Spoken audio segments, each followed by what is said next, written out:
ሻሎም ቅዱሳን እንዴት ናችሁ? ቆይታችሁ ሰላም ነበር? ሳምንታችሁ ጥሩ እንደሆነ ተስፋ አደርጋለሁ። እግዚአብሔር የተመሰገነ ይሁን። እንግዲህ አሁን ያለንበት ወቅት ያለንበት ዘመን ብዙ የሚያስጨንቅ ለብዙ ነገር የማይመች እንደሆነ ይገባኛል። ነገር ግን ያው የምድር ሲስተም የምድር ሁኔታ ምንም ቢሆን ምን እኛ በጌታ መሆናችንን ወንጌል መናገራችንን እግዚአብሔርን ማምለካችንን ለሚመጣው ሙሽራ ሙሽሪት ሆነን መጠበቃችንን አናቆምም። እግዚአብሔር የተመሰገነ ይሁን። በጊዜው ማለት ጊዜውም ጽናን የተባለውና የእግዚአብሔርን ቃል በጊዜው ማለት ጊዜው እንናገራለን፣ እንጸናለን። የሚደርስብንን ነገር ሁሉ ከጌታ ጋር ሆነን ታግሰን ወደፊት እንቀጥላለን ማለት ነውና ጌታ የተባረከ ይሁን። እንግዲህ የሶሻል ሚዲያ ተከታታዮቼ በዚህ በዩቲዩብ ቻናል መልእክቴን እየሰማችሁ እየደወላችሁ የምታበረታቱኝ ስታገኙኝ እንደዚሁ መልእክትህ እየደረሰን ነው ተባረክ የምትሉኝ ሁሉ ጌታ ይባርካችሁ። ኮመንታችሁን፣ ሐሳባችሁን፣ አስተያየታችሁን ሜሴጅ ላይ ማስቀመጥ ትችላላችሁ። የእናንተው አገልጋይ ነኝ እኔ። ተባረኩልኝ። በጣም ወዳችኋለሁ። ዛሬም እንደተለመደው ሌላ መልእክት ይዤ ወደ እናንተ መጥቻለሁ። ከሳምንቱ የቀጠለ ሳይሆን ዛሬም ሌላ መልእክት ይዤ ወደ እናንተ መጥቻለሁ። እሱም መልእክት ከማቅረቤ በፊት ሁላችንን እንጸልያለን። ጻድቅና ቅዱስ ይሆን አምላካችን እግዚአብሔር እናመሰግንሃለን። እጅግ ወደህና ፈቅደህ በሕይወታችን ላይ ይህንን ቀን ጨምረህ ዛሬን ያደረስከን አንተ ነህ። ክብር ላንተ ይሁን። እግዚአብሔር ሆይ በቀረን ዘመን በቀረን ሕይወት በመውጣት መግባታችን ሁሉ ፈቃድህን ሐሳብህን እያደረግን የምንኖርበትን ጸጋ፣ አቅም፣ ብርታት እንድሰጠን በጌታ በኢየሱስ ስም ጸልያለሁ። ሕያው የሆነውን ቃልህን፣ ቅዱስ የሆነውን ቃልህን፣ መተኪያ የሌለው ቃልህን እግዚአብሔር ሆይ ዛሬም እንናገራለን፣ ዛሬም እናወራለን። በጌታ በኢየሱስ ክርስቶስ ስም ፈቃድህና ሐሳብህ በእኛ ሕይወት ውስጥ ይፈጸም። ስለ ሁሉ እናመሰግንሃለን። በጌታችን በመድኃኒታችን በኢየሱስ ክርስቶስ አስደናቂ ስም አሜን። ጌታ የተባረከ ይሁን። እግዚአብሔር መልካም አምላክ ነው። ዛሬም እኔና እናንተን አሰባስቦን ጌታ ወዶና ፈቅዶ በዚህ ተገኝተናል። የእግዚአብሔር ስም የተባረከ ይሁን። ዛሬ እንግዲህ የማካፍላችሁ ሐሳብ ባለፈውም እንዳልኳችሁ በስብከት መልክ በትምህርት መልክ እንዲሁ ለእናንተ ይጠቅማሉ ብዬ የማስባቸውን ሐሳቦች ነው በዚህ በዩቲዩብ ወደ እናንተ ይዤ የመጣሁት። እንግዲህ ዘመን ተሻጋሪ እውነት የሚል ነው ዛሬ ወደ እናንተ ይዤ የመጣሁት። ርዕሱን እንደሱ ብላችሁ መውሰድ ትችላላችሁ። ዘመን ተሻጋሪ እውነት የእግዚአብሔር ቃል፣ የእግዚአብሔር ቃል አስፈላጊነት፣ በሌላ ሐሳብ የእግዚአብሔር ቃል አስፈላጊነት በዚህ ዘመን በየትኛውም ዘመን የእግዚአብሔር ቃል ያስፈልጋል። ነገር ግን በዚህ እኔና እናንተ ባለንበት ዘመን ደግሞ በጣም የሚያስፈልገን የእግዚአብሔር ቃል፣ ሕያው የሆነ የእግዚአብሔር ቃል፣ ቅዱስ የሆነው የእግዚአብሔር ቃል፣ አስተማሪ የሆነው የእግዚአብሔር ቃል፣ መካሪ የሆነው የእግዚአብሔር ቃል አብረን እንካፈላለን። ይሄንን ቃል ስንካፈል ይሄንን ቃል ስንማማር ወዳጆቼ ምናልባት አንዳንዶቻችን የምንስማማበት አንዳንዶቻችን ደግሞ በዚህ በሁኔታ ውስጥ ያለን ሰዎች ደግሞ ምናልባት ይሄ ነገር ጥሩ ነው፣ በእኛ ዘመን እየሰራን ነው፣ እየተጠቀምን ነው እምንል ልንኖር እንችላለን እና በዚህኛውም ዘመን ያለን ባለፉም ዘመን ያለን ወደፊትም የምንኖር እግዚአብሔር ዕድሜን እስከሰጠን እንደ ክርስቲያን እግዚአብሔር በምድር ላይ እንዳስቀመጠው ክርስቲያን የሚጠቅመን ዋናው ነገር የእግዚአብሔር ቃል ላይ የተመሰረተ የትኛውም ነገር እስከ መጨረሻ ጸንቶ ይኖራል። የእግዚአብሔር ቃል በዚህ ዘመን እጅግ በጣም ከሚያስፈልገን ነገር አንዱ፣ ከተተወ ነገር አንዱ ኢቭን እንደውም አንዳንድ ሰዎች የሚናገሩት እኔ ራሴ የምስማማው በቤተ ክርስቲያን አገልግሎት ውስጥ ስደተኛ የሆነው ጥቂት ጊዜ የሚሰጠው ምናልባት ብዙ ሰዓት የማይሰጠው ሰዎች ትኩረት የሚያደርጉበት የመድረክ አገልግሎት ሌላ የሆነበት ዘመን ነውና በዚህ ዘመን ውስጥ ግን እኔና እናንተ ሕያው የሆነውን የእግዚአብሔርን ቃል እንዴት አድርገን በዚህ ዘመን እንደምናተኩር ዛሬ የእግዚአብሔር ቃል ለምን ያስፈልገናል የሚለውን ሐሳብ ከእናንተ ጋር አብረን እንካፈላለን። ከመጽሐፍ ቅዱሳችን ሁለተኛ ጴጥሮስ ምዕራፍ 1 እስከ 3 ያለውን አነብና ከዛ አብረን እንካፈላለን። አንደኛ ጴጥሮስ ምዕራፍ 2 ሁላችንም የምናውቀው ምዕራፍ 2 ቁጥር 1 ላይ እንደዚህ የሚል የእግዚአብሔር ሐሳብ አለ። አብረን እናንብብና ከዛ አብረን እንካፈላለን የእግዚአብሔርን ቃል።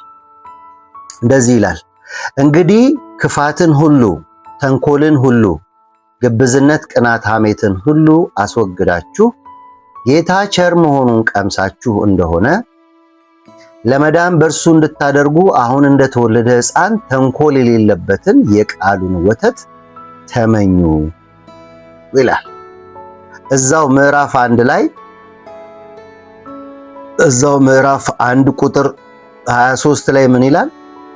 እሱንም ላንብብና ከዛ አብረን እንካፈላለን። ምዕራፍ 1 ቁጥር 23 ላይ እንደዚህ ይላል፣ ዳግመኛ የተወለዳችሁት ከማይጠፋ ዘር አይደለም፣ ከሚጠፋ ዘር አይደለም፣ በሕያው ለዘላለም በሚኖር በእግዚአብሔር ቃል ከማይጠፋ ዘር ነው እንጂ። ሥጋ ሁሉ እንደ ሳር፣ ክብሩ ሁሉ እንደ ሳር አበባ ነው። ሳር ይጠወልጋል፣ አበባውም ይረግፋል። የጌታ ቃል ግን ለዘላለም ይኖራል። በወንጌል የተሰበካችሁት ቃል ይሄ ነው ይላል። የእግዚአብሔር ቃል በዚህ በጴጥሮስ መልእክት ውስጥ ሁልጊዜ የምንፈልገው፣ ሁልጊዜ የምናገኘው፣ ሁልጊዜ የምናነበው፣ ሁልጊዜ በአምልኮ ስርዓታችን ከእግዚአብሔር ጋር ባለን ግንኙነት ሁልጊዜ የምንፈልገውና ቁጭ ብለን ጊዜ ሰጥተን ልናደምጠው፣ ልንሰማው፣ ውስጣችንን ልንገነባበት፣ ህይወታችንን ልንቃኝበት፣ እንዴት እየኖርን እንዳለ፣ እንዴት እያገለገልን እንዳለ፣ ዘመኑ ምን እንደሚመስል፣ ከኛ ምን እንደሚጠበቅ የምንማርበት የመማሪያ ማንዋላችን ነው የእግዚአብሔር ቃል። በዚህም ዘመን ላለን፣ በሚቀጥለውም ዘመን ለምንኖር፣ ትላንት ለነበሩ ሰዎችም እግዚአብሔር አምላክ መተዳደሪያ ይሆን ዘንድ እንደ ማንዋል ለክርስቲያን ያስቀመጠለት ነው። አንድ ፍሪጅ በማንዋል እንደሚሰራ ልክ እንደዛው አንድ ክርስቲያን የተቀመጠለት ማንዋል የእግዚአብሔር ቃል ነው። ስለ እግዚአብሔር ቃል ነው ዛሬ አብረን እንድንካፈል የምፈልገው። የእግዚአብሔር ቃል አስፈላጊነት በዚህ ዘመን ለምን ያስፈልጋል? መጀመሪያ የእግዚአብሔር ቃል ዘመን ተሻጋሪ እውነት ስለሆነ፣ የእግዚአብሔር ቃል የህይወታችን መሰረት ስለሆነ፣ የእግዚአብሔር ቃል የእግዚአብሔር እስትንፋስ ስለሆነ፣ የእግዚአብሔር ቃል የሰው የሰይጣን የሌሎች ሐሳብ ሳይሆን የሰው ሐሳብ ቢኖርበትም እግዚአብሔር ግን መርጦ እንድንማር በዚህ ዘመን ላለን ክርስቲያኖች እንድንማርበት የተቀመጠልን የህይወት መመሪያ ነው። ለመንፈሳዊ ህይወታችን ደጀን ነው የእግዚአብሔር ቃል። አስፈላጊ ነው የእግዚአብሔር ቃል። አስፈላጊነቱን በደንብ ነግራችኋለሁ። የማናነብ ሰዎች፣ ከእግዚአብሔር ቃል ጋር ሪሌሽንሺፕ የሌለን፣ መጽሐፍ ቅዱስን የማናነብ፣ ይሄን መጽሐፍ ቅዱስ ለፓስተሮች፣ ለወንጌላውያን፣ ቤተክርስቲያንን ለሚያስተዳድሩ ሰዎች ብቻ የተውን ለሁላችን የተሰጠ መመሪያ ነው። ለመንፈሳዊ ህይወታችን ደጀን አስፈላጊ ነው የምንልበትን ምክንያቶች ዛሬ ለእናንተ አብረን እንካፈላለን። ለመሆኑ የእግዚአብሔር ቃል ምንድነው አስፈላጊነቱ? የመጀመሪያው ለማደግ ቃሉ ያስፈልገናል። እድገት በሰው ህይወት ውስጥ ቁልፍ ነገር ነው።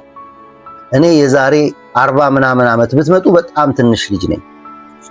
እድሜን ነገርኳችሁ ማለት ነው። በዛው የ5 ዓመት ልጅ፣ የ2 ዓመት ልጅ፣ የ3 ዓመት ልጅ እዛው የ3 ዓመት ልጅ ሆኖ አይቀርም፣ ያድጋል። 20ዎቹ ይገባል፣ 30ዎቹ ይገባል፣ እድሜው ያረጃል።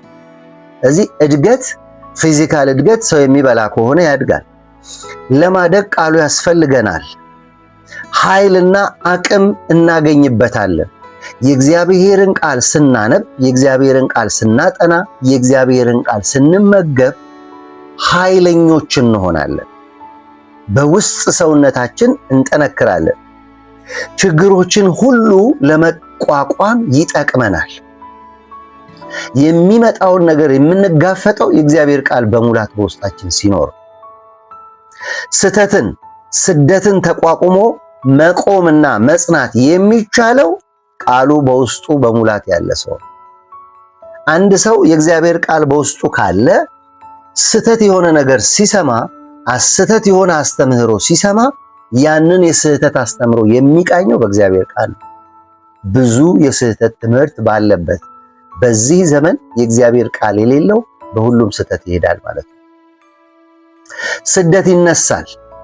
ስደት ሲነሳ ሰው ከእግዚአብሔር ጋር የሚቆመው ቃሉ በውስጡ ሲኖር፣ መጽናት የሚችለው ቃሉ በውስጣችን በሙላት ሲኖር።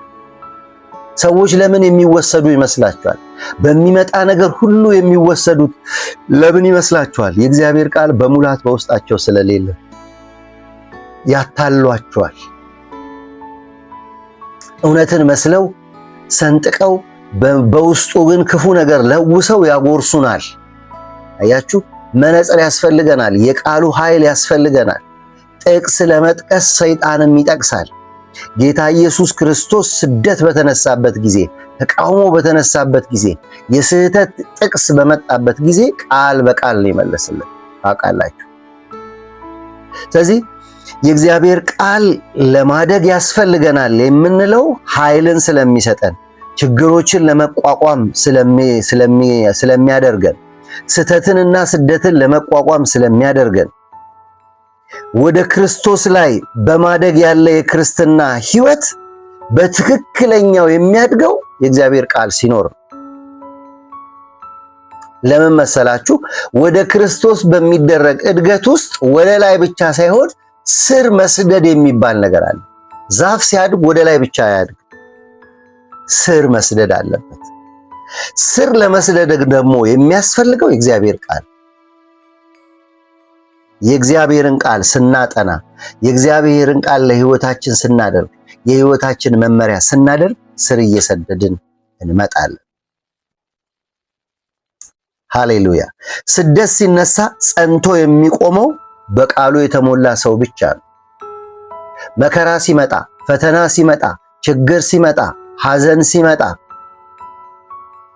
የትኛውም ነገሮች ተቋቁመን የምናልፈው የእግዚአብሔር ቃል በውስጣችን ሲኖር ነው። ወዳጆች፣ የእግዚአብሔር ቃል የሌለው ሰው ስደት ሲገጥመው፣ ሐዘን ሲገጥመው፣ መከራ ሲገጥመው ከእግዚአብሔር ጋር ያኮርፋል፣ ከእግዚአብሔር ጋር ይጣላል። የእግዚአብሔር ቃል ያለው ሰው ግን ከእግዚአብሔር ቃል መጽናኛ እየወሰደ ይጽናናበታል። ለዚህ ነው በደስታችን፣ በሐዘናችን፣ በሚገጥመን ነገር በማንኛውም የእግዚአብሔር ቃል የሚሰበክ።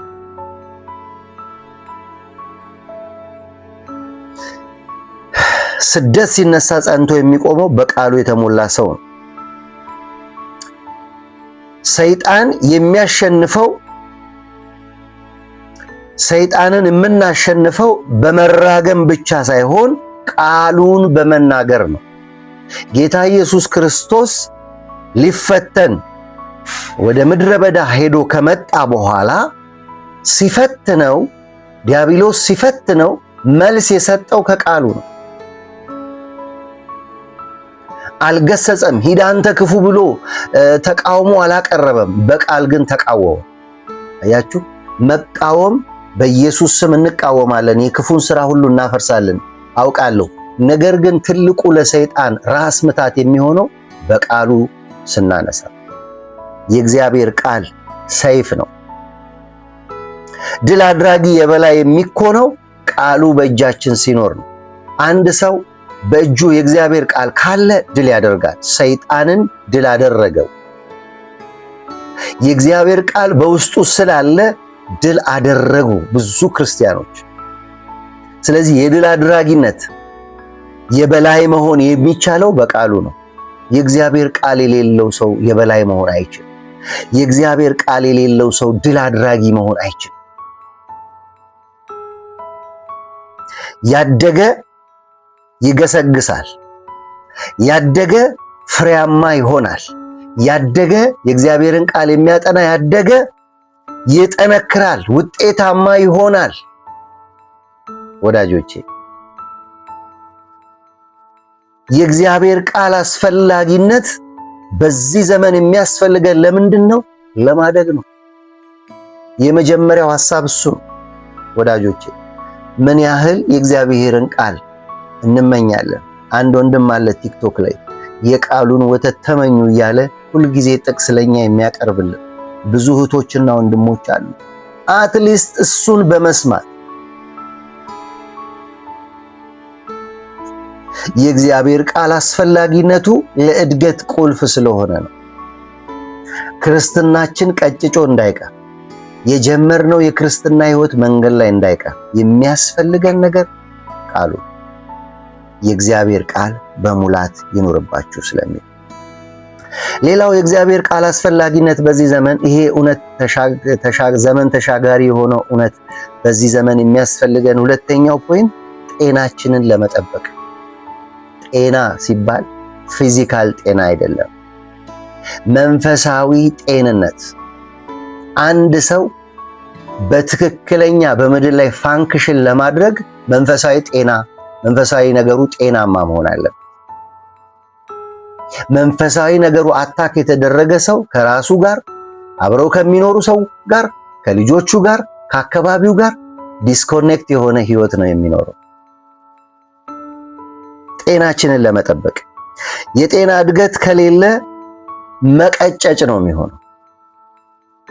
የቀጨጨ የክርስትና ህይወት፣ ትርጉም አልባ የክርስትና ህይወት፣ ምሬት የሞላበት የክርስትና ህይወት፣ ተስፋ መቁረጥ የሞላበት የክርስትና ህይወት፣ ተስፋ የማይታይበት የክርስትና ህይወት መንፈሳዊ ጤንነት የገጠመው፣ መንፈሳዊ ጤናው የታወከ፣ እሱ ደግሞ የሚመጣው ቃሉን ካለማንበብ። ነፍስ ጤና ስትሆን ከእግዚአብሔርም ከሰዎችም ጋር ሰላም እንሆናለን። የእግዚአብሔር ቃል የነፍሳችን ምግብ ነው፣ የጤንነታችን ማዕከል ነው። ሰላም ይሆናል ውስጣችን። ጉድለት እያለ ባዶነት እያለ ሰላምን እንሰብካለን። የእግዚአብሔር ቃል በሙላት ሲመጣብን አንዳንድ ነገሮች አጋጣሚ እንደሆኑ ነው የምንቆጥረው እንጂ መከራና ፈተና እንደሆነ አንቆጥርም። ፈዋሹ የእግዚአብሔር ቃል አስተሳሰባችንን ይፈውሳል፣ አነጋገራችንን ይፈውሳል፣ አስተሳሰባችንን ይቀይራል። ወንድሞቼና እህቶቼ ንግግራችሁ ከተበላሸ፣ የምታስቡት መጥፎ ነገር ከሆነ እውነቴን ነው የምላችሁ፣ ወደ እግዚአብሔር ቃል ተመለሱ። የእግዚአብሔር ቃል አእምሯችንን ይፈውሳል። አእምሯችሁ ከታወከ፣ መጥፎ ኔጌቲቭ ነገር እንድናደርግ ውስጣችን የሚገፋፋ ከሆነ የቃል እጥረት አለ። ፈዋሹ የእግዚአብሔር ቃል አስተሳሰባችንን ይፈውሳል። ፈውስ የሚያስፈልገው ልባችን ላይ ነው። ስለ ራሳችን፣ ስለ ሌሎች ጤናማ አስተሳሰብ እንዲኖረን የሚያደርገው ቃሉን አብዝተን ስንመገብ ነው። ቃሉን አብዝተን ስንመገብ ነው። የእግዚአብሔር ቃል በውስጣችን በሙላት ሲኖር ፈውስ ወደ ውስጣችን ይመጣል። ልባችን ጤናማ ካልሆነ ስጋችን ይታወካል። ወዳጆቼ ስጋችን ይጨነቃል፣ ስጋችን በረብሻ ይሞላል።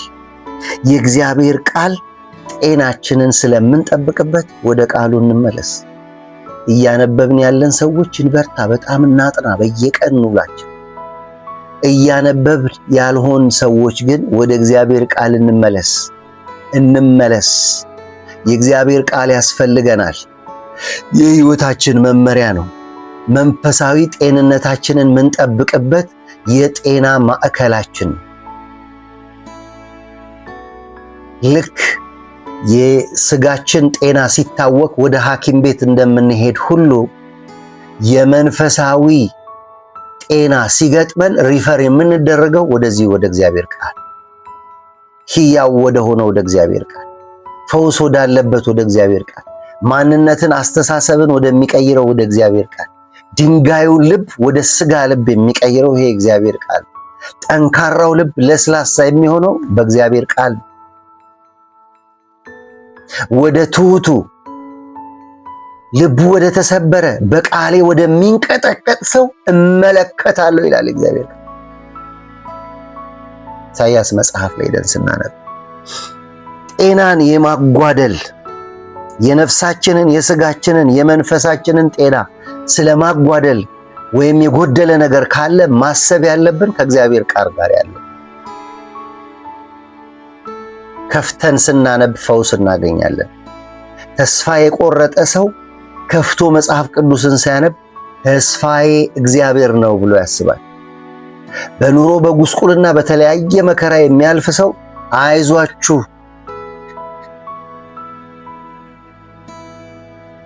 የሚል የእግዚአብሔርን ቃል ያነባል ማለት ነው። ስለዚህ የእግዚአብሔር ቃል የሚያስፈልገን በዚህ ዘመን አንዱ የመጀመሪያው ለማደግ ነው።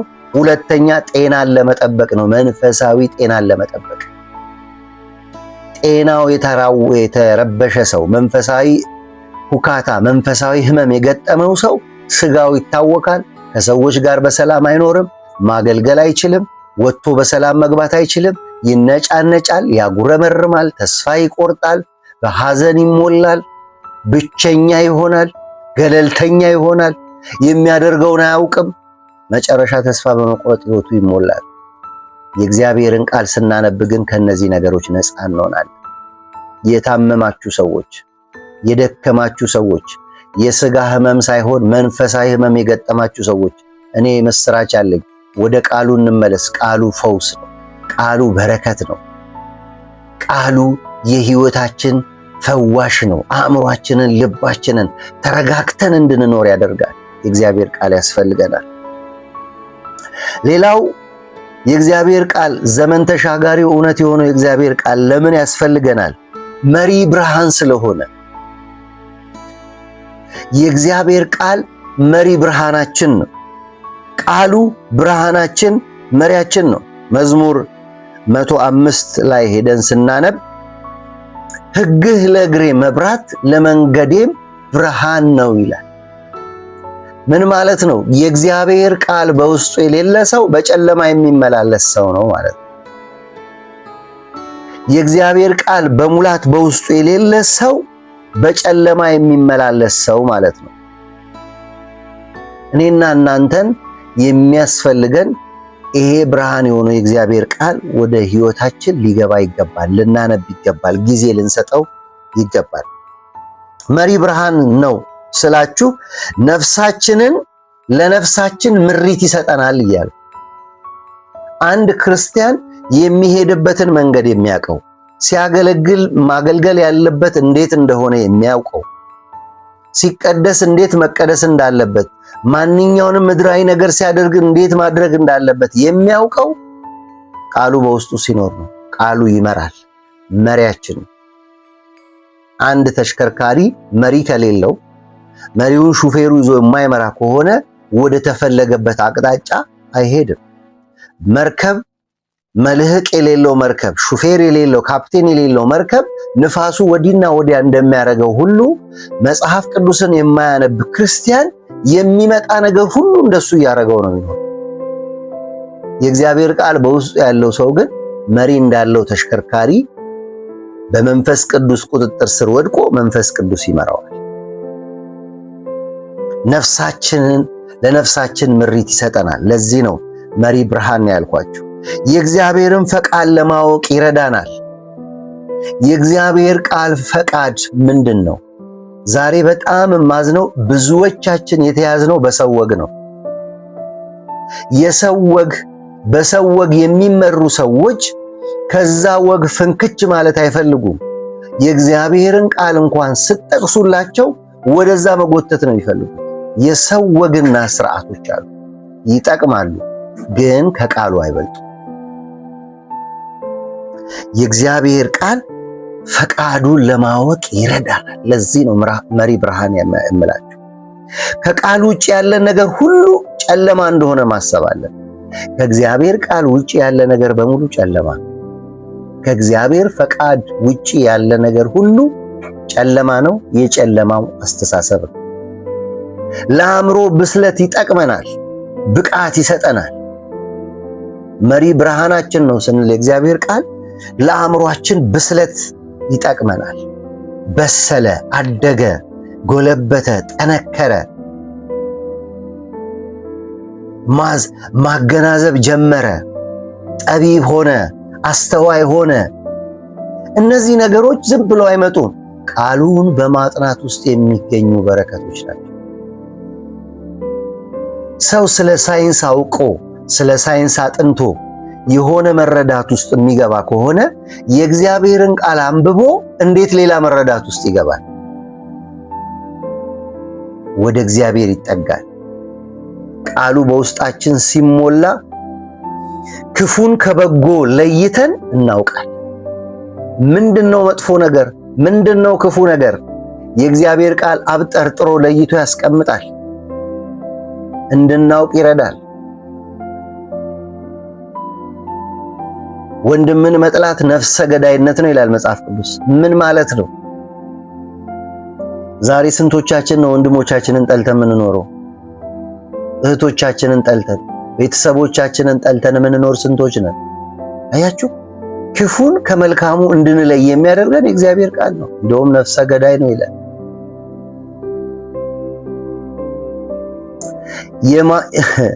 የማዘዝን ብቃት ይሰጠናል ቃሉ። የማመዛዘንን ብቃት ይሰጠናል ቃሉ። ነገሮችን አጥርቶ የማየትን ብቃት ይሰጠናል ቃሉ።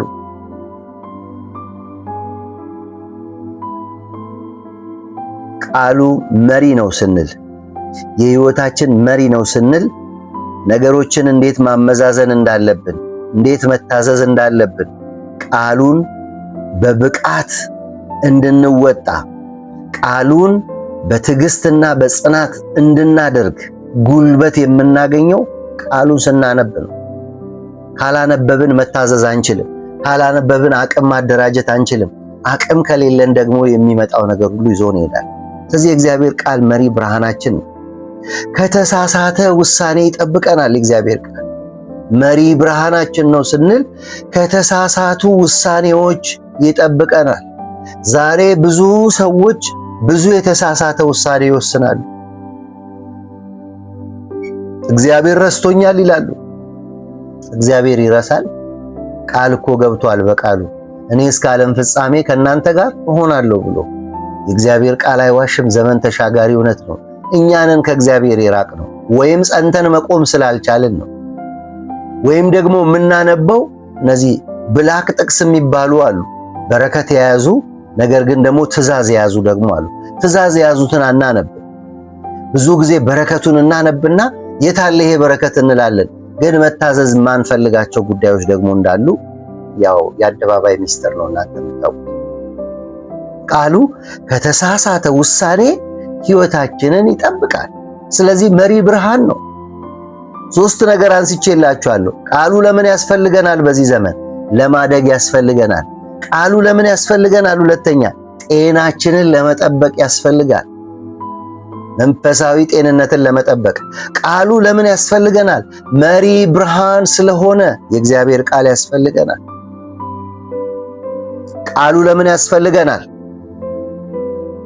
በውስጣችን ያለውን ረሃብ ለማስታገስ። ለቃሉ ያለን ረሃብ ምን ይመስላል? በምግብ እጥረት የተጎዳን አይመስለን? በምግብ እጥረት የተጎዱ ሰዎችን አስቧቸው እስቲ። ዝም ብላችሁ በአእምሮ በቴሌቪዥንም ያዩዋቸውን ሰዎች ለማሰብ ሞክሩ። በምግብ እጥረት የተጎዳን ሰውነት አስቡት። ልክ እንደዛው ነው የእግዚአብሔር ቃል የሌለው ሰው በመንፈሳዊ ዓለም የከሳ የገረጣ ማንነት ያለው፣ መልስ ማያቅ፣ ወዴት መሄድ ግራ የገባው፣ ምን ማድረግ እንዳለበት ማያቅ፣ አገልግል ሲባል ለማገልገል ልቡ የማይነሳ፣ በዚህ መንገድ ሂድ ሲባል ክርስትና ይሄ ነው ሲባል የሚያሾፍ የሚያላግጥ ውስጡ ቃል ስላልገባ በምግብ እጥረት ብዙ ሰው ተጎድቷል። ረሃብ የሚመጣው ጤናማ ሰውነት ሲኖር ነው። ጤናማ ሰውነት ከሌለ ረሃብ አይኖርም።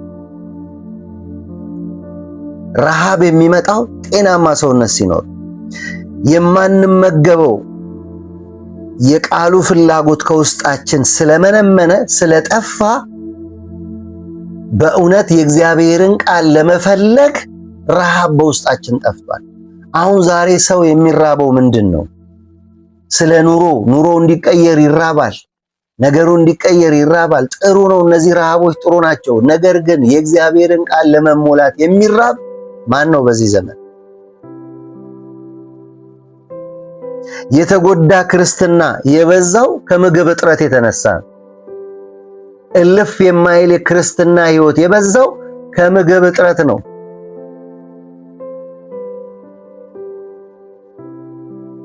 ስለዚህ ነፍሳችንን ምን እየመገብናት ነው? ተስፋ እየመገብናት ነው ወይ? ሕያው የሆነውን የእግዚአብሔርን ቃል እየመገብናት ነው ወይ? በምን አይነት የክርስትና ሕይወት ነው ያለነው?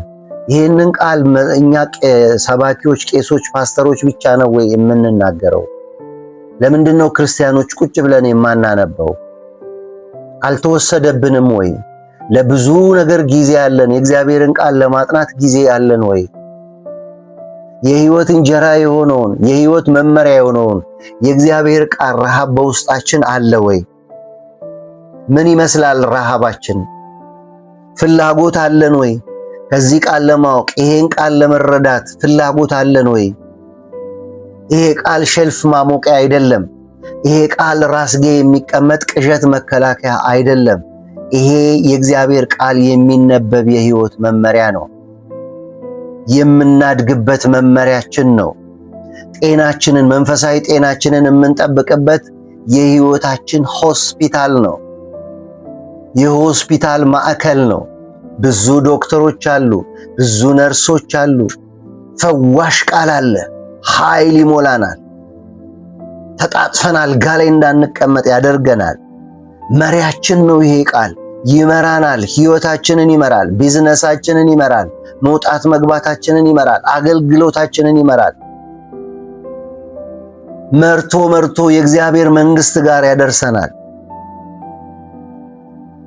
የቃሉ ረሃብ በውስጣችን እንዲገባ ለሁላችን እመኛለሁ።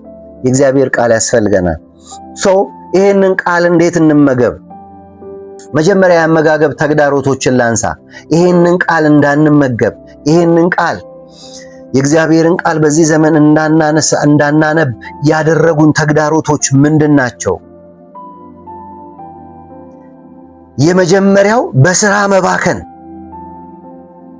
ሰው ሁሉ ይሮጣል በቃ ለሆድ። ጥሩ ነው መስራት፣ ነገር ግን የእግዚአብሔርን ቃል ለማጥናት ጊዜ መስጠት፣ የምናደርጋቸው የምንሰራው ስራ በስኬት እንዲጠናቀቅ ያደርገዋል። በስራ መባከን፣ በአገልግሎት መባከን፣ እንደዚሁ ሌላ ነገር ላይ ብቻ ጊዜ በማጥፋት ብኩን መሆን፣ በአገልግሎት መባከን። የእግዚአብሔርን ቃል ላለማጥናት ትልቁ ተግዳሮት ሰው ሁሉ ቢዚ ነው። ወላጆች ቁጭ ብለው ከልጆች ጋር መጽሐፍ ቅዱስ አያነቡ። ልጆቻቸው ያሉት ምን አይነት ሕይወት ውስጥ እንዳለ አያውቁም። እነሱም አይበሉ፣ ልጆቻቸውንም አይበሉ። ልጆቹ ሲበላሹ ግን መጥተው እግዚአብሔር ለምን ለኔ ልጅ ተውክ ይላሉ። የእግዚአብሔር ቃል በውስጡ ከሌለ ይጠፋል። ምን ይሰራልሃል? የእግዚአብሔር ቃል የሌለው ዶክተር፣ ኢንጂነር ልጅ ብትወልድ ምንም ጥቅም የለው። ሁሉ ያልፋል። ስለዚህ በአገልግሎት መባከን፣ በስራ መባከን፣ በፕሮግራም ራስን አለመምራት፣ የጌታን ቃል ለማንበብ ጊዜ አለመውሰድ። ያው እኛ ኢትዮጵያኖች እንታወቃለን፣ በአቦ ሰጥ ነው። በፕሮግራም አንሰራ። በዚህ ሰዓት ይሄን፣ በዚህ ሰዓት ይሄን ብዙ ሰው አልለመደም። ግን እንልመድ። የእግዚአብሔርን ቃል የምናጠናበት ጊዜ ይኑረን። በፕሮግራም ራስን አለመምራት፣ በፕሮግራም ውስጥ ለቃሉ ጊዜ አለመስጠት። ሰው ብዙ ጊዜ የሚሰራውን ያቀደውን፣ ስለዚህ ቃሉን ለማንበብ ማቀድ አለብን። ውሏችን ላይ የምንሰራው ያቀድነውን። ያንን ስናቅድ እቅዶቻችን ውስጥ ግን የእግዚአብሔር ቃል መግባት አለበት። ስለዚህ የእግዚአብሔር ቃል ተግዳሮት የመጀመሪያው ምንድነው? በስራ መባከን፣ በአገልግሎት መባከን። ሁለተኛው ምንድነው? በፕሮግራም ራስን አለመምራት። ሶስተኛው የጣፋጭ ስብከቶች ጥገኛ መሆን። ይሄ አስምረን ልንይዝ የሚገባው። ዛሬ ብዙ ጣፋጭ ሰባኪዎች አሉ፣ በጣም የሚጣፍጥ ስብከት የሚሰብኩ። ጣፋጭ ስብከት ምን አይነቶች ናቸው? ለስጋ የሚመቹ፣ ትበላለህ፣ ትጠረምሳለህ፣ ትሄዳለህ፣ ተባርከሃል፣ እንደዚህ ነህ፣ አትታመምም፣ አትታወክም፣ ጌታ ከአንተ ጋር ነው፣ አትፍራ። በዚህ ዘመን ያሉ ስብከቶች በጣም የሚጣፍጡ ነገር ግን ከእግዚአብሔር ቃል የሚያርቁ ናቸው። መራር እውነትን አይነግሩንም። ትክክለኛውን መንገድ አይነግሩንም። ሆድ የሚብስ ስሜት ላይ ተንጠልጥሎ የሚቀር ነገር ብቻ ነው የሚነግሩን። መባረካችንን ተባርከናል፣ መባረካችንን ይነግሩናል። የምንባረክበትን መንገድ ግን አይነግሩንም። እንዴት እንደወደቅን አይነግሩንም። መጽሐፍ ቅዱስ ዋናው ዓላማ እውነትን መናገር እንጂ ማሟሟቅ አይደለም። የእግዚአብሔር ቃል ትልቁ አስፈላጊነቱ ማሟሟቅ ሳይሆን ትክክለኛ የሆነን እውነት መናገር ነው። ጣፋጭን የለመዱ ሰዎች ጣፋጭ ሲያጡ በስፍራቸው አይገኙም። ጣፋጭ ነገር የለመዱ ሰዎች ወደ እውነት መመለስ ያቅታቸዋል። አታካብድ፣ አንተ ነህ የምታካብደው ማለት ይጀምራሉ። ለምን?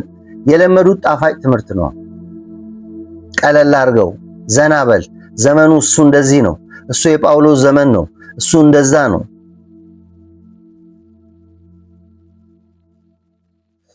ጣፋጭ ስብከቶችን እንጠንቀቅ። ሁለተኛው የአገልጋዮች ጥገኛ መሆን። ብዙ ሰው የጌታ ጥገኛ፣ የቃሉ ጥገኛ ሳይሆን የአገልጋይ ጥገኛ።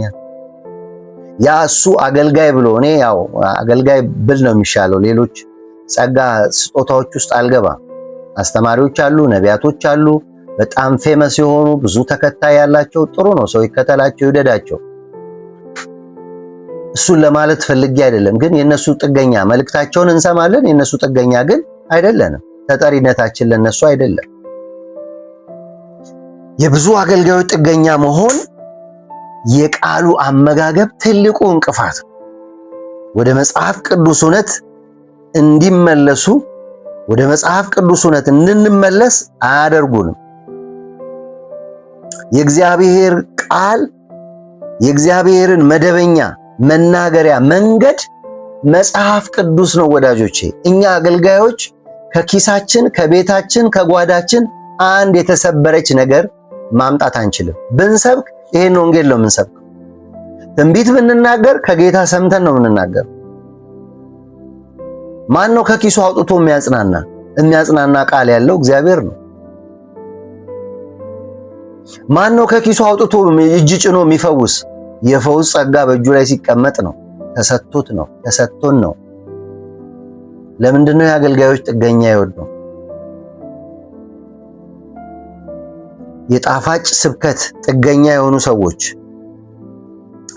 የአገልጋዮች ጥገኛ የሆኑ ሰዎች ከእግዚአብሔር ቃል የራቁ ሰዎች ናቸው።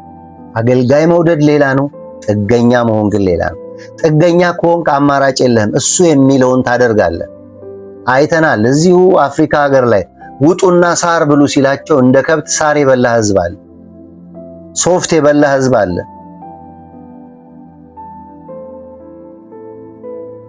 እግዚአብሔር ሶፍት የሚያበላ ነው። አያችሁ፣ የአገልጋዮች ጥገኛ ስንሆን እንዴት እንደምንወድቅ። የእግዚአብሔር ጥገኛ ነው፣ የመጽሐፍ ቅዱስ ጥገኛ ነው። ይሄ የቃሉን እንዳናጠና የሆነ ነገር ይሰጡንና መጽሐፍ ቅዱሳችንን ወስደዋል። ብዙ አገልጋዮች ጸጋቸውን ሰጥተው የኛም መጽሐፍ ቅዱስ ግን ከእጃችን ወስደዋል። እንዲህ ትሆናለህ እያሉ ይሄን ወስደውብሃል።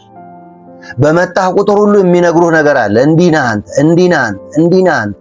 ንግግር የሞላበት ንግርት ብቻ የሞላበት ህይወት የሌለበት ስሜት ተኮር ብቻ ውስጥ የማይገባ ስለዚህ ከወዲያው እንደወጣ ይረሳዋል ማለት ነው። የእግዚአብሔር ቃል ተግዳሮት በፕሮግራም ራስን አለመምራት፣ የእግዚአብሔር ቃል ተግዳሮት ጣፋጭ ስብከቶች ጥገኛ መሆን፣ የእግዚአብሔር ቃል ተግዳሮት የአገልጋዮች ጥገኛ መሆን፣ የእግዚአብሔር ቃል እንዳናነብ የሚጋርዱን እነዚህ ነገሮች ከሆኑ መጠንቀቅ ያስፈልጋል። የጸጋ ስጦታዎች ወቅታዊ መልእክት ሊያመጡልን ይችላሉ። ያለንበትን ቦታ ያለንበትን ድካም ሊነግሩን ይችላሉ። ቋሚ መመሪያ ግን ሊሰጠን የሚችለው ቃሉ። ጸጋ ስጦታ ሰው ያለበትን ድካም ሊነግረው ይችላል። ሰው የሥጋ ፈውስ ከገጠመው ፈውስ ሊሰጠው ይችላል። ነፍሱን የሚፈውሰው ግን ቃሉ ነው። እስከ መጨረሻ እስከ ቤቱ የሚያደርሰው ግን ቃሉ ነው። አያስፈልግም እያልኩ አይደለም፣ ያስፈልጋል። ነገር ግን ይህን ጥለን መሆን የለበት። የእግዚአብሔር ቃል ያስፈልጋል። የአገልጋዮች ጥገኛ የሆኑ ሰዎች ተገዝተው ነው የሚኖሩት። ጥገኝነታቸው ለኢየሱስ ክርስቶስ ብቻ ነው መሆን ያለበት። እኔ ወይን ግንድ ነኝ፣ እናንተም ቅርንጫፎች ናችሁ። ግንዱ ላይ ካልተጣበቅ ምን ትንቢት ቢነገርህ አታፈራም፣ ፍሬ አናፈራም።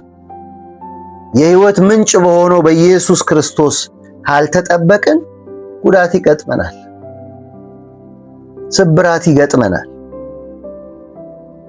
አገልጋዮች ጋር የሆነ ነገር እንዲነገረን ነው የምንፈልገው። ዛሬ የሆነ ነገር ሄደን እንዲነገረን ነው የምንፈልገው። ተመልሰን ቃሉን እንድንገልጥ ግን አያበረታቱንም። ቃሉን አንብቡ የሚል መጽሐፍ ቅዱስ አንብቡ የሚል በጣም ጥቂት አገልጋይ ነው። ስለ እግዚአብሔር ቃል አስፈላጊነት የሚናገር ሰባኪ በጣም ጥቂት ነው። ኢቨን ሰባኪዎች ራሳችን የምንሰብካቸው ስብከቶች ጣፋጭ ስብከቶች ብቻ፣ ሰው በስሜት እንዲነዳ ብቻ የሚሆን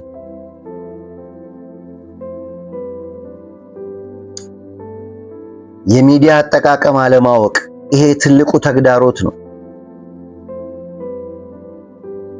መታየት ያለበትን በፕሮግራም አለማየት፣ አይን ከማየት ጆሮም ከመስማት አይጎልም ይላል መጽሐፍ።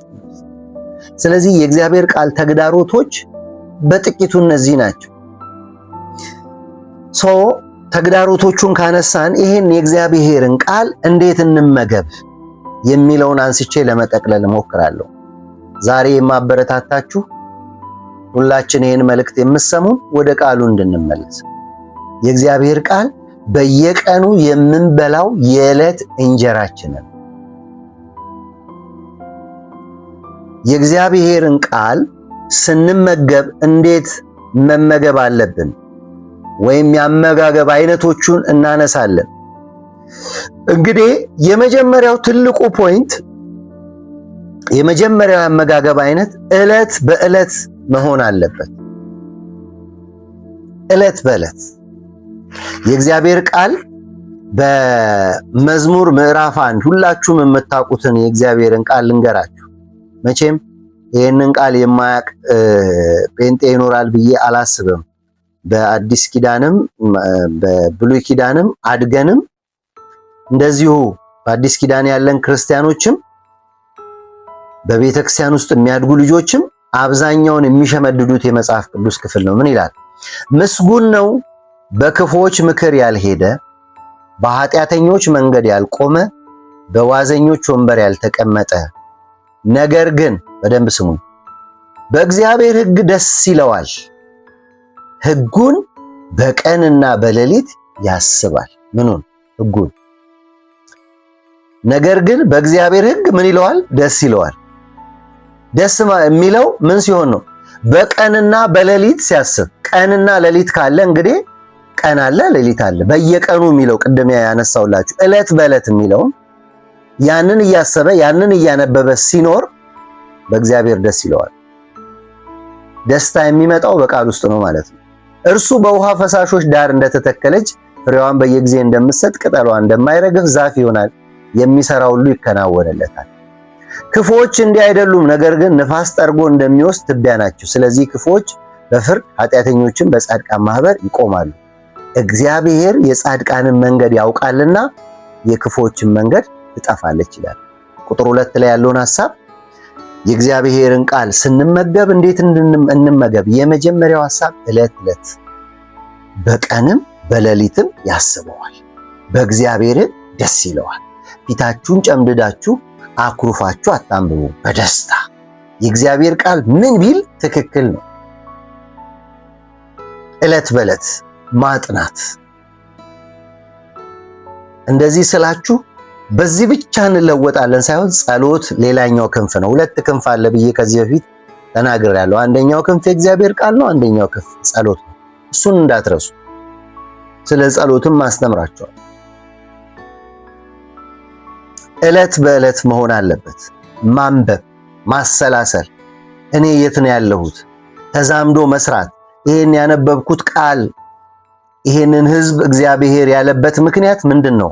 ዛሬ እኔስ በዚህ ቃል ስታይ ምን አይነት ሰው ነኝ? ይሄን ማጥናት ያስፈልጋል። ማሰላሰል ያስፈልጋል።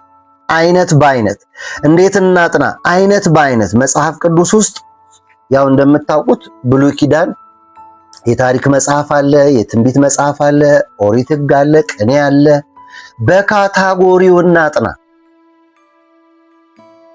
አዲስ ኪዳን ስትመጡ የታሪክ መጽሐፍ አለ፣ ወንጌላት አሉ፣ መልእክታት አሉ፣ ዮሐንስ ራእይ አለ።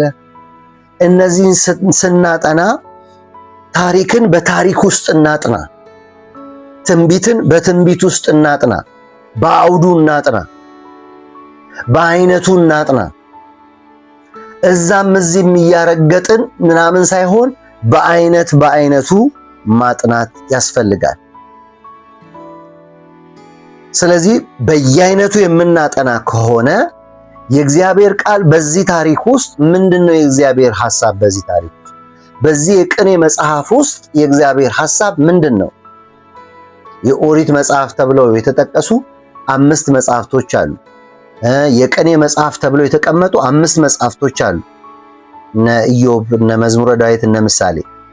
ይህን ዲቴል ማጥናት ትችላለህ። የታሪክ መጽሐፍ ተብለው የተቀመጡ 12 የሚጠጉ አሉ። የትንቢት መጽሐፍ ተብለው የተቀመጡ 17 አሉ። ታላላቅ፣ ታናናሽ በካታጎሪያቸው ማጥናት ቃሉን በደንብ እንድንረዳ ያረገናል። የወንጌል መጽሐፍ አለ። አዲስ ኪዳን ላይ የታሪክ መጽሐፍ መልእክቶች አሉ። ለግለሰብ የተጻፉ መልእክቶች አሉ። ለቤተ ክርስቲያን የተጻፉ መልእክቶች አሉ። ስለዚህ የምናጠናው በካታጎሪያቸው ውስጥ ገብተን እንደ አይነታቸው በደንብ ለመረዳት ያስፈልገናል። ዝም ብለን አይደለም መጽሐፍ ቅዱስ የምናነበው። ያጠናን ዘዴ ያስፈልጋል። ይህን ደግሞ ወደ ቤተ ክርስቲያን ሄደን መማር ያስፈልገናል። ስለዚህ ዕለት ዕለት የአመጋገብ አይነቶችን እየነገርኳ የእግዚአብሔርን ቃል እንዴት እናጠናለን? ዕለት ዕለት እናጠናለን። የእግዚአብሔርን ቃል እንዴት እናጠናለን? በአይነቱ እናጠናለን። የእግዚአብሔርን ቃል እንዴት እናጠናለን? የግል የጽሞና ጊዜ በመስጠት እናጠናለን። ይሄ ቁልፍ ነገር ነው። የግል የጽሞና ጊዜ የሌለው ሰው መጽሐፍ ቅዱስን ሊያነብ አይችልም። ብቻውን ከቃሉ ጋር ሰው ቁጭ ማለት አለበት። እኔ አንድ ጊዜ ትዝ ይለኛል ስፖርት ፍሬንድ በሚል ተቋም ውስጥ በዚሁ በወንጌል አገልግሎት እያገለገልን እዚህ ላንጋኖ አካባቢ አንድ ካምፕ አለ። እዛ ካምፕ ውስጥ ከፈረንጆች ጋር የማገልገል እድል ተሰጥቶን ወንጌልን ስንሰብክ ነበር ለልጆች ማለት ነው። እና በጣም የታዘብኩት ነገር ራሴን 12 ሰዓት የሚገርማችሁ ሁሉም ፈረንጆች 12 ሰዓት ተነስተው መጽሐፍ ቅዱሳቸውን ይዘው እዛ ቦታ ሳይሆን ጫካ ስለሆነ ግቢው ጫካ ውስጥ ቁጭ ብለው ብርድ ልብሳቸውን ለብሰው ቁጭ ብለው የእግዚአብሔርን ቃል ያጠናል። እኔ በጣም ይገርመኝ ነበር። ብዙ ነው ከነሱ የተማረ። ሲሪየስ ናቸው። በየቀኑ ይሄን ያደርጉ ነበር እና በዲቮሽን ሰዓት ላይ ቁጭ ብለው መጥተው ሲያካፍሉን የእግዚአብሔርን ቃል ዛሬ የእግዚአብሔርን ቃል ሳጠና የገባኝን እያሉ ያካፍላሉ። አያችሁ፣ ከሌለ እኮ የምናካፍለውም ነገር አይኖርም። የግል የጥሞና ጊዜ አላቸው። የግል የጥሞና ጊዜ ያለው ሰው የሚያካፍለው ነገር ይዞ ይመጣል። የሚያጎርሰው ነገር ይዞ ይመጣል። በቀን ውስጥ የሚገጥመውን ነገር የሚያልፍበትን፣ እንቅፋቱ ሲመታው አልፎ የሚሄድበትን፣ ሰይጣን ወደ ልቡና ወደ አእምሮ የሚወረውረውን ፍላጻ መልሶ የሚቃወምበትን ኃይል አግኝቶ ይመጣል። የግል የጥሞና ጊዜ ሊኖረን ይገባል። ለማሰላሰል ደጋግመን ለማንበብ ይረዳናል። የግል የጥሞና ጊዜ ሲኖረን ስጋትን የማስወገድ ኃይል እናገኛለን። የግል የጥሞና ጊዜ ሲኖረን ለምስክር ድፍረት እናገኛለን። የግል የጥሞና ጊዜ ያለው ሰው ልቡ ሙሉ ነው። በእግዚአብሔር ቃል ተሞልቶ ስለሚመጣ የእግዚአብሔርን ቃል ይዞ ስለሚመጣ ልቡ ሙሉ ስለሆነ ከሙላት ይናገራል። የለውጥ ሂደትን ያፋጥናል። በህይወቱ ብዙ ለውጥ ይመጣል። የእግዚአብሔርን ቃል የሚያጠና በግሉ የጥሞና ጊዜ ያለው ሰው የለውጥ ሂደቱ በጣም ፈጣን ነው። የእግዚአብሔር ፈቃድ ለህይወታችን ያለውን እናስተውላለን። የጥሞና ጊዜ ሲኖረን በእግዚአብሔር ቃል ቁጭ ብለን ራሳችንን የምናሰላስልበት ጊዜ ሲኖረን የእግዚአብሔርን ፈቃድ ለህይወታችን ያለውን እናሳውቃለን። ሰፋ ላለ መጽሐፍ ቅዱሳዊ ጥናት ጥማታችንና ፍላጎታችን እያደገ ይመጣል ማለት። በግል ጊዜ መውሰድ ከጀመረ ሰው ያ ጊዜው እየሰፋ ብዙ የእግዚአብሔርን ቃል የሚያጠናበት የሚጸልይበት እድል ፍላጎቱ እየጨመረ ይመጣል። ሰው የሚያደርገውን ነገር እየጨመረ ነው የሚመጣው። ፍላጎቱ ከሌለ ግን ባዶ ነው የሚሆነው። ሰፋ ላለ የመጽሐፍ ቅዱስ ጥናት እንደዚሁም መንፈሳዊ ልምምዶች እያደገ የሚመጣ ፍላጎት ይኖረዋል ማለት ነው። ሰፊ ለሆነ አገልግሎት ብቁ እንሆናለን። እግዚአብሔርም እንደ ብቁ ይቆጥረናል። ቤተክርስቲያንም እንደ ብቁ ትቆጥረናለች። እኛም እንደ ብቁ ሆነን እንቀርባለን። የጥሞና ጊዜ ከሌለን ግን ትርጉም የሌለው ነው የሚሆነው። የእግዚአብሔር ቃል አመጋገብ የመጀመሪያው ዕለት ዕለት በግላችን ሁላችን መጽሐፍ ቅዱሳችንን ከፍተን ማንበብ፣ ማሰላሰል፣ ማጥናት። ሁለተኛው በአይነት መመገብ፣ ከዚህም ከዛም ማናርክ ስናጠና አንዱን መጽሐፍ የቅኔ መጽሐፍ ውስጥ ከገባን የቅኔ መጽሐፎችን በደንብ እናጥና። ወንጌልን ከጀመርን ወንጌልን ከሀ እስከ ፐ ወንጌላት ምን ይላሉ? የግል የጥሞና ጊዜ ሊኖረን ይገባል። የአመጋገብ አይነት አንዱ እሱ ነው። ሌላው የህብረት ጥናት ነው። በመጽሐፍ ቅዱስ ውስጥ እነዚህ ሰዎች አለማንሳት መቼም ንፉግነት ነው። በአዲስ ኪዳን ሄደን ስናነብ በሐዋርያት ሥራ ምዕራፍ 17 ላይ ይሄንን ቃል እናነባለን። በጣም የሚገርሙ ሰዎች ናቸው እዚህ ጋር ያሉት። በሐዋርያት ሥራ ምዕራፍ 17 ላይ ሄደን ስናነብ የቤሪያ ሰዎች ምን ያህል ልባቸው ሰፊ እንደሆነ በጣም እጅግ ልቤን ማታ ሳነበው ልቤን ይነካ ነበር። እነዚህ ሰዎች ሐዋርያው ቅዱስ ጳውሎስ እነዚህን ሰዎች ሲናገር ቁጥር 10 ላይ ሄዳችሁ ስታነቡ እንደዚህ ይላል። አንብብላችሁ ቁጥር 10 ላይ ወዲያውም ወንድሞች ጳውሎስና ሲላስ ሐዋርያት ሥራ 17:10 በሌሊት ወደ ቤሪያ ሰደዷቸው። በደረሱ ጊዜ ወደ አይሁድ ምኩራብ ገቡ። እነዚያም በተሰሎንቄ ከሚኖሩ ይልቅ ልበ ሰፊዎች ነበሩና ነገሩ እንዲህ ይሆናል ብለው ዕለት ዕለት መጽሐፍ ቅዱስን እየመረመሩ ቃሉን በሙሉ ፈቃድ ተቀበሉ። ስለዚህ ከነርሱ ብዙዎች ከግሪክ የነበሩ ሴቶችና ወንዶች ጥቂት አይደሉ አመኑ። ተመልከቱ እንግዲህ እነዚህ የቤሪያ ሰዎች እርስ በርሳቸው ሲናገሩ ሲገናኙ የሚያደርጉት ቃሉን ከፍተው ያጠናሉ። የህብረት ጥናት በጣም ወሳኝ ነው። በቤተ ክርስቲያናችሁ እንደዚህ በሶሻል ሚዲያ ጤናማ ከሆኑ አስተማሪዎች ጋር ጤናማ ከሆነ አስተምህሮት ጋር ቁጭ ብሎ መጽሐፍ ቅዱስን ማንበብ በመካከላችን እንዲጨመር የሚያደርግ በጣም ብዙ ነገር ነው ያለው። በተሰሎንቄ ያሉ አይሁዶች ግን በጳውሎስና በቤሪያ ደግሞ እግዚአብሔርን ቃል እንደሰበኩ ባወቁ ጊዜ ወዲያውም ደግሞ መጡና ሕዝቡን አወኩ ይላሉ። እነዚህ አለን የሚሉ እናውቃለን የሚሉ እኛንን የሚሉ ሰዎች በጥባጮች ናቸው፣ ይበጠብጡ ነበር አይሁዶቹ። እነዚህ ግን በተሰሎንቄ የሚኖሩ ደግሞ እነዚህ ልበሰፊ የተባሉት የቤሪያ ሰዎች ግን ቁጭ ብለው ቃሉን ይመረምሩ ነበር። ስለዚህ በመካከላቸው የዳነ ሰው ጨመር ነበር። የህብረት ጥናት። የመጨረሻው የአመጋገብ አይነት ከቻልን ትምህርት ቤት በመግባት መጽሐፍ ቅዱስን መማር ያስፈልጋል። ጤናማ የሆኑ ስነ መለኮት ትምህርት ቤቶች በዲፕሎማም ሌቭል፣ በሰርቲፊኬት ሌቭል፣ በዲግሪ ሌቭል፣ በማስተርስ ሌቭል ገብተን መማር እድሉን ካገኘን ገንዘብ ያለን ሰዎች፣ የመማር ችሎታ ያለን ሰዎች እስከ ፒኤችዲስ ብንሄድ ብናውቅ። ስለዚህ ወዳጆቼ የእግዚአብሔር ቃል ምን ያህል አስፈላጊ እንደሆነ ለማየት ሞክረናል። የእግዚአብሔር ቃል ዘመን ተሻጋሪ የሆነው እውነት ለምን ያስፈልገናል? ለማደግ ያስፈልገናል። ለምን ያስፈልገናል? ጤናን ለመጠበቅ ያስፈልገናል። መንፈሳዊ ጤንነትን ለምን ያስፈልገናል? መሪ ብርሃናችን ስለሆነ ያስፈልገናል። ለምን ያስፈልገናል? የቃሉ ረሃብ ለቃሉ ረሃብ በውስጣችን ላለ መንፈሳዊ ረሃብ መልስ ለመስጠት ያስፈልገናል። ረሃብ ከሌለ ጤንነት ችግር አለ ማለት ነው። የጤንነት ችግር ካለ እድገት የለም ማለት ነው። እድገት ከሌለ ደግሞ ወዴት እንደምንሄድ አናውቅም ማለት ነው። ስንገጣጥመው እንደሱ ነው። ረሃብ ከሌለ ጤንነት የለም። ጤንነት ከሌለ እድገት የለም። እድገት ከሌለ ደግሞ ወዴት እንደምንሄድ አናውቅም።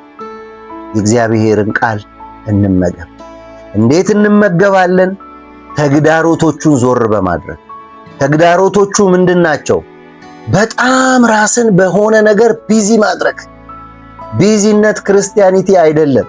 ቁጭ ማለት ይፈልጋል። በአገልግሎትም ይሁን በስራም ይሁን መባከን፣ በፕሮግራም ራስን አለመምራት፣ ጣፋጭ የሆኑ ስብከቶች ጥገኛ መሆን፣ ጣፋጭ የሆኑ ሰባኪዎች፣ አገልጋዮች ጥገኛ መሆን፣ እነዚህ ተግዳሮቶች ናቸው።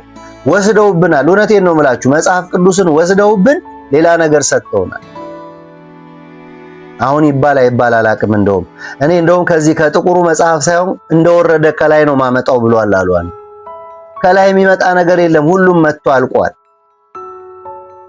ቃሉን ክፈት፣ ቃሉን ተመገብ፣ ጤናማ እድገት በህይወት ይመጣል። ቃሉን ክፈቺ፣ ቃሉን ተመገቢ፣ ጤናማ እድገት ወደ ህይወታችን ይመጣል። ቃሉ ይመራናል። ቃሉ ደጀን ይሆነናል። ቃሉ ዋስትና ይሆነናል። ቃሉ የእግዚአብሔርን ሐሳብ ይገልጥልናል። የአመጋገብ አይነቶች እንዴት እንመገብ? ዕለት በዕለት እንመገብ።